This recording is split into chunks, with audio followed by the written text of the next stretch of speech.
உறவில் விரிசல் களைய வேண்டிய 10 காரணங்கள். கணவன் மனைவிக்குள் மட்டுமல்ல, பொதுவாகவே உறவுகளுக்குள் விரிசல் எங்கிருந்து வருகிறது? விரிசலை ஏற்படுத்த காரணங்கள் 1000 இருக்கலாம். எப்படி சுற்றி வளைத்து பார்த்தாலும் எல்லா காரணங்களும் பெரும்பாலும் இந்த 10க்குள் நிச்சயம் அடங்கிவிடும். அப்படியான 10 காரணங்களை பார்க்கலாம். First, ego.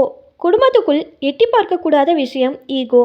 அந்த வார்த்தைக்குள்ளே கோ என்பது இருப்பதால் யாராவது ஒருவருக்கு அது வந்துவிட்டால் நிம்மதியை விரட்டிவிடும். நீ பெரியவனா நான் பெரியவனா என்று போட்டி போடும் மைதானம் அல்ல வாழ்க்கை. கணவனுக்கு தெரியாதது மனைவிக்கு தெரிந்திருக்கலாம், மனைவிக்கு தெரியாதது கணவனுக்கு தெரிந்திருக்கலாம். எல்லாருக்கும் எல்லாம் தெரிந்திருக்க வேண்டும் என்பது அவசியமில்லை.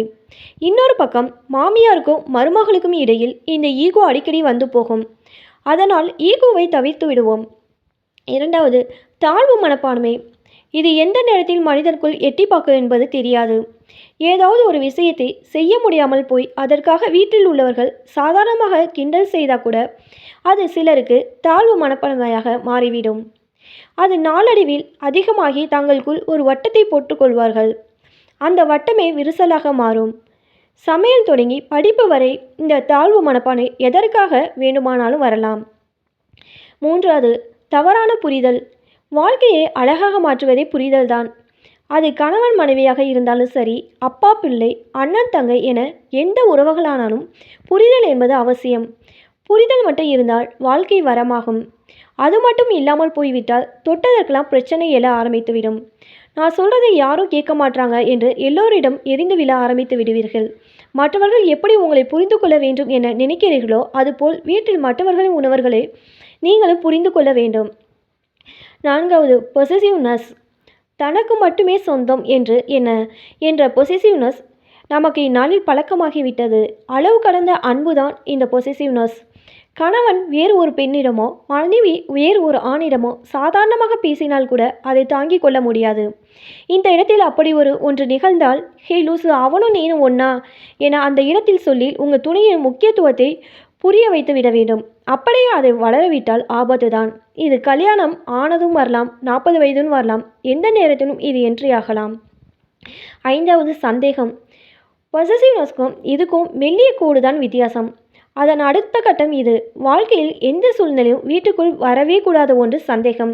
வாழ்க்கையை நரமாக மாற்றும் சக்தி சந்தேகத்துக்கு உண்டு. பல வீடுகளை புகுந்த சந்தேக பேய் வீட்டையே புரட்டி போட்டு சில இடங்களில் உயிரையும் குளித்து விடுகிறது. அதனால் சந்தேகம் என்ற பேயை மனசுக்குள் விடாதீர்கள். அப்படி உங்களுக்கு ஏதாவது தோன்றினால் அதை உடனே உங்கள் துணையிடம் கலந்து பேசி தெளிவுபடுத்திக் கொள்ளுங்கள். உங்கள் சந்தேகத்தை வளரவிட்டால் அது வெட்ட முடியாத முள்காடாக வளர்ந்துவிடும். ஆறாவது, மனவிட்டு பேசாதது. எவ்வளோ பிரச்சனையாக இருந்தாலும் மனவிட்டு பேசினால் தீர்ந்துவிடும். ஆனால் அப்படி பேசுவதற்கு நான் பல தயாராக இருப்பதே இல்லை. கணவனுக்கு மனைவிக்கு இடையில் வரும் சண்டைகளால் இருவரும் பேசாமல் தள்ளி போடுவதுதான் விரிசலை விரிவுபடுத்துகிறது. அதுபோல குழந்தைகளாக இருந்தாலும் சரி, பெற்றோர்களாக இருந்தாலும் சரி, அவர்களுக்குள் ஒரு எண்ணம் இருக்கும். மற்றவர்கள் அதில் இருந்து மாறுபட்டு இருப்பார்கள். அந்த நேரத்தில் பேசினால் மட்டுமே தீர்வு கிடைக்கும். ஆளுக்கு ஒரு விஷயத்தை மனசுக்குள் மட்டுமே நினைத்திருந்தால் அதற்கு தீர்வு கிடைக்காது. அது விரிசலை மட்டுமே முடியும். ஏழாம், மூன்றாம் நபரின் தலையீடு. குறிப்பாக இது கணவன் மனைவி கவனிக்க வேண்டிய விஷயம். எந்த பிரச்சனை வந்தாலும் அதை எந்த காரணத்தாகவும் மூன்றாவது நபரிடம் கொண்டு போகக்கூடாது. அவர்கள் இருவருமே பேசி தீர்த்து கொள்ள வேண்டும். கணவனுக்கு மனைவியை விடவும் மனைவிக்கு கணவனை விடவும் வேறு எவரும் நல்லது நினைக்க முடியாது, நல்லது செய்யவும் முடியாது. மூன்றாவது நபர் ஒருவர் உங்கள் பிரச்சனைக்குள் வந்தாலே நீங்கள் வேறு ஒரு பிரச்சனைக்குள் சிக்கி தயாராகி வருகிறீர்கள் என்பதுதான் மறைமுக பொருள். 9, துன்புறுத்தல். கணவன் மனைவிக்கு இடையில் இருக்கும் பாசம் குழந்தைகளின் வரவுக்கு பின் கொஞ்சம் குறைய ஆரம்பிக்கும். அதுவும் 40 வயதை கடந்த பெண்கள் குழந்தைகள் மீது அன்பையும் அக்கறையும் காட்டிக்கொண்டு கணவனை கண்டு கொள்ளாமல் இருப்பார்கள். கணவன் நெருங்கி வந்தாலும் விலகி போவார்கள். அந்த நேரத்தில் தான் உங்கள் துணைக்கு அரவணைப்பு முக்கியம். அடிப்பது, சண்டை போடுவது மட்டுமல்ல, விட்டு விலகி போவதும் ஒரு வகையில் துன்புறுத்தல் தான். அப்படியான ஒன்று நிகழும்போது இருவருக்கும் இடையில் விரிசல் தொடங்கியிருக்கும். வீட்டில் இருக்கும் குழந்தைகள் சொல்வதையும் காது கொடுத்து கேளுங்கள். உங்கள் எண்ணங்களை அவர்கள் மீது திணித்தால் அவர்களை பொறுத்தவரையில் அதுவும் ஒரு வகையில் துன்புறுத்தல் தான். அந்த திணிப்பு நாளடைவில் உங்கள் மீது வெறுப்பை உண்டாக்கும். 9வது, விட்டு கொடுக்காதது. குடும்பத்துக்குள் சண்டை வருவது இயல்பு. சண்டைக்கு பிறகு யார் முதலில் பேசுவது என்று காத்திருக்க வேண்டிய அவசியமில்லை. எந்த பிரச்சனையாக இருந்தாலும் இரவு தூங்க போவதற்கு முடிவுக்கு வந்துவிட வேண்டும். இருவரில் ஒருவர் விட்டு கொடுத்தாலே போதும். மற்றவர்கள் தானாக சமாதானம் ஆகிவிடுவார். அடச்சே இதுக்கா சண்டை போட்டோம் என்று மறுநாள் உங்களுக்கே தோணலாம். அதுபோல குழந்தைகளிடம் சில விஷயங்களை பெரியவர்கள் விட்டு கொடுத்தே ஆக வேண்டும். அவன் என்ன சின்ன குழந்தை தானே, நான் சொன்னான் கேட்க மாட்டானா என்ற எண்ணம் வரவே கூடாது. விட்டு கொடுத்தவன் கெட்டு போக மாட்டான் என பெரியவர்கள் சொன்னதில் எவ்வளவு உண்மை அடங்கியிருக்கிறது. 10வது சோஷியல் மீடியா.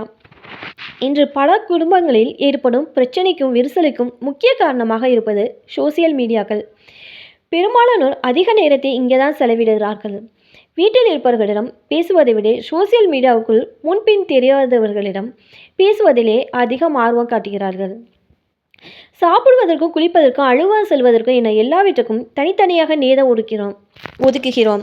ஆனால் நேர காலம் சோசியல் மீடியா நம்ம ஆக்கிரமித்து விடுகிறது. இதை கேட்டால் பிரச்சனை தொடங்கி விடுகிறது. அதுபோல் ஃபோன், உங்கள் கட்டுப்பாட்டில் ஃபோன் இருக்க வேண்டும். அதன் கட்டுப்பாட்டில் நீங்கள் போகாமல் பார்த்து கொள்ளுங்கள். வீட்டில் இருக்கும்போது, முக்கியமாக பெட்ரூம், எந்த காரணத்துக்காகவும் ஃபோனை நோண்டி கொண்டிருப்பதை நிறுத்துங்கள். அது உங்கள் துணையை எரிச்சப்படுத்தும். இந்த 10 காரணங்களை திரும்ப ஒரு முறை படிங்கள். நீங்கள் எங்கே தவறு செய்தீர்கள் என்பதை நீங்களே கேட்டுக்கொள்ளுங்கள். அதை சரி செய்யுங்கள். வாழ்க்கை வரமாகும்.